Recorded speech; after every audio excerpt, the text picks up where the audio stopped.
কারাগারের ভেতরে দেখা দিয়েছে নতুন বাস্তবতা। ভিআইপি বন্দীদের নিয়ে চাপে পড়ছে কারা প্রশাসন। কেউ অতিরিক্ত পত্রিকা চান, কেউ ব্যক্তিগত টেলিভিশন, কেউ আবার পুলিশের সঙ্গে কটূক্তিতে ঝাঁপিয়ে পড়ছেন।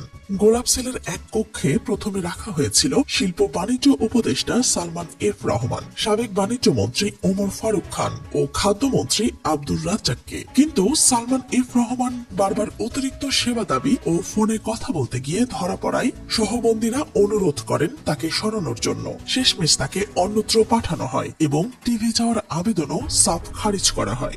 গোলাপ সেলের পাশে রয়েছে সাবেক আইজি ও আলোচিত মামলার আসামি আব্দুল্লাহ আল মামুন। খবর পাওয়া গেছে তিনি রাজসাক্ষী হওয়ার চেষ্টা করছেন। স্ত্রীর পাঠানো বইয়ে ডুবে আছেন দিনরাত। তার পাশের কক্ষে রয়েছেন সাবেক মেয়র আতিকুল ইসলাম। সাবেক খাদ্যমন্ত্রী আব্দুর রাজ্জাক মানসিকভাবে ভেঙে পড়েছেন। একসময় জনতাকে বক্তৃতায় মাতানো মানুষ আজ চুপচাপ বসে চোখ মুছছেন। কারারক্ষীরা বলেন এই নীরবতা এক ক্ষমতাবান মানুষের অন্তর্দ্বন্দ্বের নীরব বহিঃপ্রকাশ।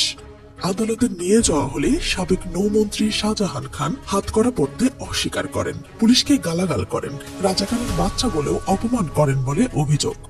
জুনাইদ আহমেদ পলক, যিনি এক সময় ডিজিটাল বাংলাদেশের মুখ ছিলেন, এখন জেলের দেয়ালে গান লিখে সময় কাটান। বাইরে গেলে সাংবাদিকদের সামনে মন্তব্য দেন, যেন সামাজিক মাধ্যমে নিজেকে বাঁচিয়ে রাখতে চান। তার সঙ্গী মুক্তিযোদ্ধা প্রতিমন্ত্রী এবি তাজুল ইসলাম। চারপাশে ধীরে ধীরে বিষণ্ণতা ঘনিয়ে আসছে। সাবেক আইনমন্ত্রী আনিসুল হক বলেন, আমি বেশি দিন এখানে থাকবো না, ইউনূস সরকার বেশি দিন থাকবে না। ব্যারিস্টার সুমন নিয়মিত নামাজ পড়ছেন, ভাগাভাগি করছেন কক্ষ খাদ্যমন্ত্রী সাধন চন্দ্র মজুমদার ও নজিবুর রহমানের সঙ্গে। হাসানুল হক ইনু মাঝে মাঝে হাসেন, কিন্তু কথোপকথনে বেরিয়ে আসে ক্ষোভ আর বিদ্বেষ।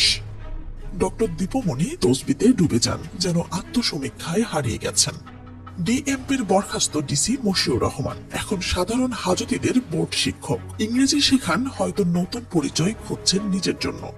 ডিভিশন প্রাপ্ত বন্দীরা পান কিছু সুবিধা, আলাদা রুম, বিছানা, টেবিল, চেয়ার, ফ্যান, টয়লেট আর দৈনিক পত্রিকা। খাবারের ডিম, রুটি, মাছ, মাংস আর সবজি। মাসে একবার পরিবারের সঙ্গে দেখা করার সুযোগ। ফোনে কথা বলা যায় 10 মিনিটের জন্য 10 টাকায়।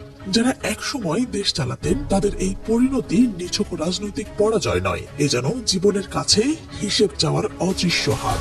বাইরে তারা ছিল নাম আর ক্ষমতার প্রতীক, আজ তারা কেবল মানুষ। প্রশ্ন একটাই, এই চাপের মুখে কে টিকবেন, কে ভাঙবেন? উত্তর জানে শুধু জেলের দেয়াল আর সময়।